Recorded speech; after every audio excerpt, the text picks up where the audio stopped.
The Voice, le programme doit-il revenir vraiment l'année prochaine? Samedi sur TF1, c'était la finale de The Voice, saison 10, et le programme est arrivé en tête des audiences. 5,4 millions de téléspectateurs, Nicolas Pernicoff, devant Cassandre de France 3. C'était une rediffusion sur France 3. Oui, mais par contre, c'est un énorme score, puisque depuis 2016, ils n'avaient pas atteint un tel, score d'audience. Un tel niveau. Moi, je pense que c'est Vianney, il y est pour beaucoup aussi. Hein. Vraiment. Alors, on va revoir la gagnante, c'est Marge, coachée par Florent Pagny. Florent Pagny qui gagne souvent. Hein.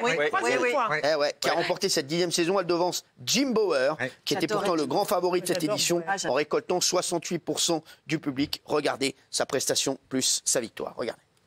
Et maintenant qu'il est loin d'ici,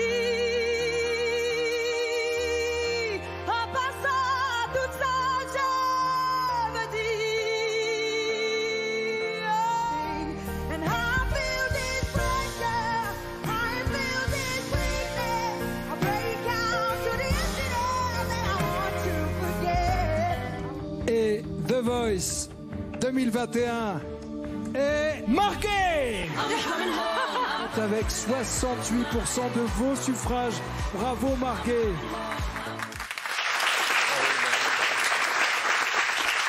Alors, vous avez vos petites pancartes, oui, Kelly. Moi, je pense que c'est son duo avec London Grammar qui a tout fait basculer pour Margé, parce que c'était juste exceptionnel.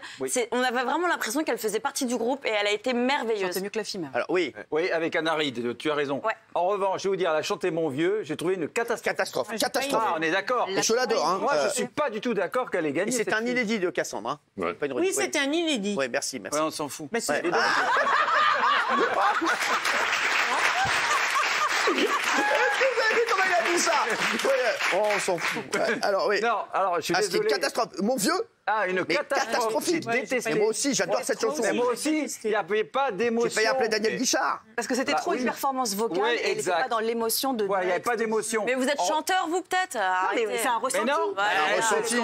C'est nous qui on votons. voit Elle a gagné. Elle a gagné. Elle a alors, gagné, et tant mieux alors, pour elle. on peut gagner. Moi aussi, j'ai gagné des trucs. J'étais une C'est vrai merde. que le duo aide bien aussi quand même, parce que Mentissa, qui n'avait pas démérité, franchement, c'était une diva, elle avait un talent monstrueux. Elle s'est retrouvée à faire un duo avec Grand Corps Malade, qui était un très beau duo. C'était magnifique. Mais là, franchement, quand vous chantez avec ce groupe, forcément, vous partez un peu en avant. Elle chante très bien. Moi, j'aime bien. En plus, elle a. Elle chante bien, mais moi, je préférais Cyprien. Vous voyez, Elle chante un peu à l'ancienne, quand même. Alors, oui. Mais c'est très bien qu'elle ait gagné, mais ça sert plus à rien de gagner The Voice en fait. Tout le monde s'en fout des gagnants, c'est plus un accélérateur de carrière, ils font plus rien après The Voice. Est-ce que vous êtes capable de me citer le gagnant de la dernière saison? Non, il était là. Il a chanté. Il est venu chanter. Mais il a fait quoi depuis? Rien. Il y a eu le Covid. Rien, voilà. Non, mais bon, ça n'a rien à voir. Ça. Non, mais c'est vrai que c'est pas pareil comme Loane ou Ah oui, Kenji. ça n'avait pas gagné. Moi, Non, mais Loane n'a pas gagné. Non, Kenji a gagné. Kenji a gagné. Kenji, on va parler de Kenji dans un instant, parce qu'il y a eu la plus grosse arnaque de ces 15 dernières années. Oui. Moi, j'adore The Voice, mais j'ai trouvé qu'il y avait quand même un truc bizarre. Et moi, j'étais Team Mentissa. Et j'ai trouvé que c'était bizarre parce que d'abord, ceux qui ont chanté en français dès la première sortie, ils ont été avantagés, Jim et Marguet. Et je ne sais pas pourquoi, on a mis à Cyprien et à Mentissa des gospels autour d'eux. Ils ont chanté en anglais, et donc du coup on avait l'impression qu'ils avaient besoin de béquilles et qu'ils n'étaient pas forcément dans la performance Non, vocale. c'était chouette. Non, Ça donne de l'émotion aussi. Oui, non, justement, parce que ils n'étaient pas qualifiés justement en deuxième, parce que je pense que justement ça leur a enlevé de l'émotion de être tout seul dans la performance. La production voulait que Jim Bauer et Marguet aillent en finale. Oh là là, Et la production voulait. Ben oui, mais voilà. Il a souvent des bonnes infos. Voilà, Non. moi, dans la Autant semaine- dans les analyses, il est chiant, autant dans les infos, il est bon. Oui. Merci. Dans la semaine, je savais que Marguet allait gagner, par exemple. Pourquoi Marguet? Bah oui, je l'ai. Voilà. Non, mais il a raison. On me dit il y a Slimane qui a gagné aussi. Slimane, il a fait Absolument. oui, énorme. Pourquoi elle a gagné? Parce que la production sait que Jim Bauer n'a pas besoin de victoire pour devenir un artiste. Mais c'est pas la Jim production. Bauer, c'est déjà fait. Alors que Marguet, il voulait une femme, ils ont eu des doutes. il a Ils pas se tort. sont dit, si elle gagne pas, elle va être oubliée tout de suite. Et là, il faut lui donner sa Benjamin chance. Castagni nous a dit comment ça se passait avec les votes. Hein. Voilà, mais oui. Ça t'arrête quand ça On arrête quand on veut. Hein. Voilà, moi aussi exactement. demain. Benjamin, ça fait 20 ans qu'il n'a pas fait de télé en même temps. Ça fait 20 ans qu'il n'a pas fait de moi, télé, j'ai Benjamin pas Castagni. Il a fait 1,2 million. Il a fait 1,2 million en prime encore il y a 2 semaines. Ah, moi, je rigole. Ah, c'est moche, non. Ouh. On peut pas rigoler. Oui, voilà, Moi, j'ai oui. voté, pour une fois cette année, j'ai voté Vous avez chaque voté fois et j'ai systématiquement voté pour Jim Bauer. Et personne m'a dit qu'il fallait voter pour Jim Bauer. Ouais, bah, ok. D'ailleurs, t'as perdu, tu vois. Donc. Bah oui, j'ai perdu.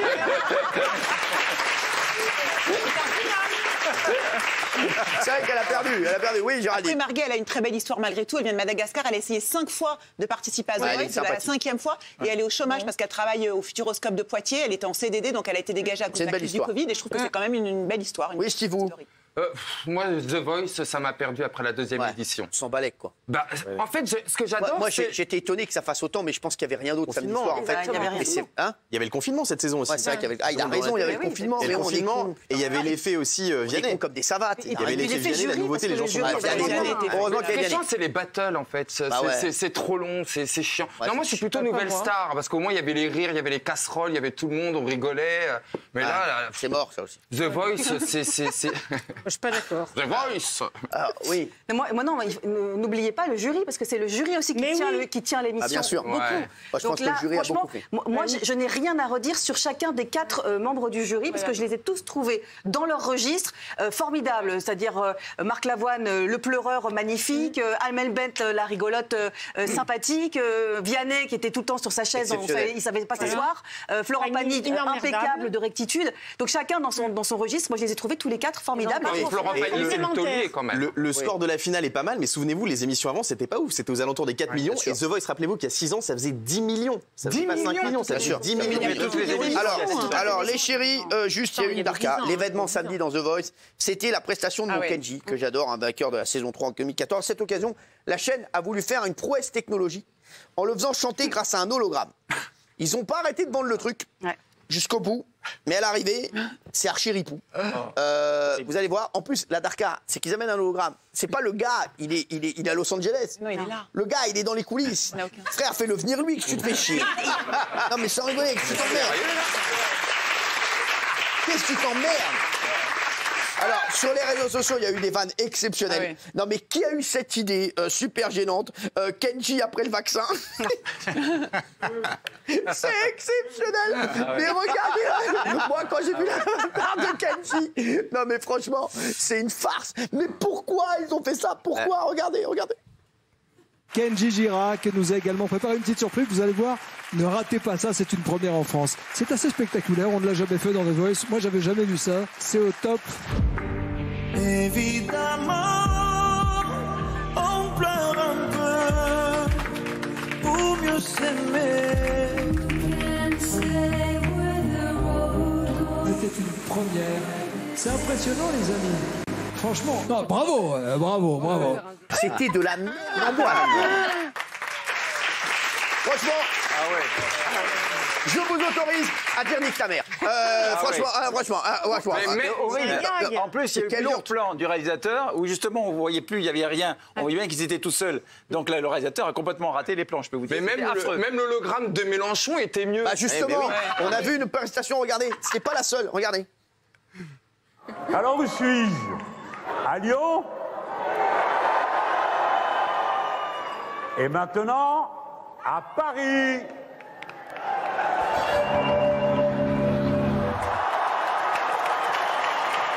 C'est impressionnant, les amis. Franchement.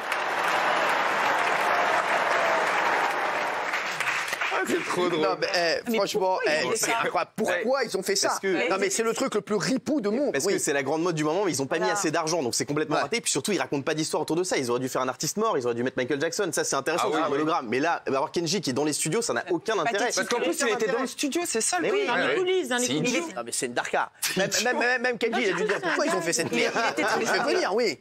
Avant, il était très content quand on lui a proposé. Il a dit génial, je suis très heureux de participer à cette grande première. Voilà, c'est un amour. Mais il n'avait pas vu le rendu. Ah non. Donc il s'en est pas, il a pas su, il a vu le rendu, c'est quelque chose. Alors il y a eu, oui, Gilles Verdet. Les mains qu'il a, non mais vraiment, on dirait, regardez, les mains sont difformes, elles sont énormes. On dirait un truc cheap. Franchement, je comprends pas. C'est quand même TF1 un samedi soir. Ne me dites pas que quelqu'un a aimé. C'est affolant. Moi, j'ai cru que c'était un gag. Moi, j'ai cru que c'était fait exprès. Mais moi, à un moment, elle a raison. J'ai dit c'est une Darka. Ils vont nous dire alerte Darka. Non mais sans rigoler, oui. Et personne n'a rien vu en plateau en plus. Combien ça coûte cette merde? Ça doit coûter 150 000 euros. Je pense qu'ils vont dire mais il a raison. C'est un hologramme, les gars, c'est hors de prix. 150 000 euros pour cette merde. Ils se sont fait berner, c'est des pigeons. Ah bah oui, mais il en a 4 chez lui. Comme ça. Il a les mêmes, il a tout le monde. Non mais je vous le dis, oui. Non, c'était Malaise TV, c'était pathétique. Et en plus, ça enlevait de l'émotion parce que c'était censé être une belle chanson. Et donc les 4 là étaient plantés en train de regarder un truc qui n'existait pas. Enfin, c'était vraiment claqué du début jusqu'à la fin. Alors, vous avez vu aussi pour la finale de cette saison 10, TF1 a sorti les moyens en rappelant notamment les anciens candidats aussi emblématiques du programme. Il y avait Louane, The Voice 2013, qui n'avait pas gagné, hein, Louane, et qui a été malheureusement la cible de grossophobie sur les réseaux sociaux. Elle s'est contentée de répondre d'un simple « je m'aime quand même » sur Twitter à la suite de l'émission. C'est vrai que ça a été violent. Ça, c'est inadmissible, ça. Oui, c'est inadmissible. Géraldine. Bah oui, mais c'est pas la première fois qu'elle est harcelée comme ça sur les réseaux. Franchement, c'est pathétique, c'est affreux. Voilà, les gens sont méchants, ils sont anonymes, ils ont des pseudonymes, ils insultent gratuitement, ils sont formatés, c'est horrible. Voilà. Et il y a plein de gamines en plus qui s'identifient à Louane, après qui sont complexées parce qu'elle est le modèle de plein de gamines. Et vraiment, c'est insupportable. Et surtout, bravo à Louane pour sa réponse. Laconique, simple, sobre. Je m'aime, aimez-vous, quoi, en gros. C'est vrai que c'est bien. Oui. C'est ça qui est honteux sur les réseaux sociaux, parce que là, Louane, elle est bien entourée, elle a un caractère adapté à ça. Mais imaginez toutes les personnes inconnues qui n'ont pas cette force de caractère et qui reçoivent ce genre d'insultes. C'est juste honteux. Les réseaux sociaux, pour ça, c'est vraiment de la merde. Alors, il y a eu un autre truc aussi qui a fait polémique, c'est Karine Ferry, la pauvre Karine, avec qui on s'est réconcilié avec Karine. On s'est parlé il y a quelques mois. Et c'est vrai que, franchement, c'est pas la peine de la mettre, pour la mettre 2 secondes. C'est honteux. C'est juste pour avoir une caution, genre on a gardé Karine, c'est honteux. Franchement, je sais pas ce que vous en avez pensé. Regardez. Bonsoir à toutes et à tous. Bonsoir Karine. Bonsoir Nikos. Bonsoir à tous. Et ce soir, c'est le grand soir. Et quelle aventure. On accueille les coachs ? Allez, c'est parti. Ma chère Karine, quelle histoire nous avons partagée encore cette année. Exactement, il s'en est passé des choses sur scène, mais il s'est passé également beaucoup de choses en dehors de la scène. Karine Ferry. Oui. Il arrive vers vous, Jim. Je récupère le peignoir. Si vous voulez. J'appelle Karine Ferry sur scène. Merci de prendre place, les amis. Voilà, c'est vous qui allez remettre le trophée au gagnant de The Voice 2021. Merci, maître. Merci, maître. Franchement, je dis la vérité, elle mérite mieux. Elle était magnifique. Donnons un vrai magnifique, hein, franchement. Pourquoi vous voulez que je vous dise pourquoi c'est pas Karine Ferry qui fait The Voice? C'est facile à faire, sans rigoler. Vous avez vu, elle pourrait très bien le faire. C'est peut-être un petit message, parce qu'elle porte des fleurs sur sa robe et elle fait vraiment peau de fleurs. C'est-à-dire qu'on demande... Non, mais c'est ce qu'ils ont dit sur Twitter. Attendez, vous rigolez ou quoi? Elle est présente combien de temps sur le programme? 3 minutes. C'est honteux de mettre une animatrice qui fait mettre 3 minutes. Moi, je trouve que c'est injuste pour elle parce qu'elle était magnifique et je vois pas en quoi elle fait mal son travail. Elle était juste rayonnante.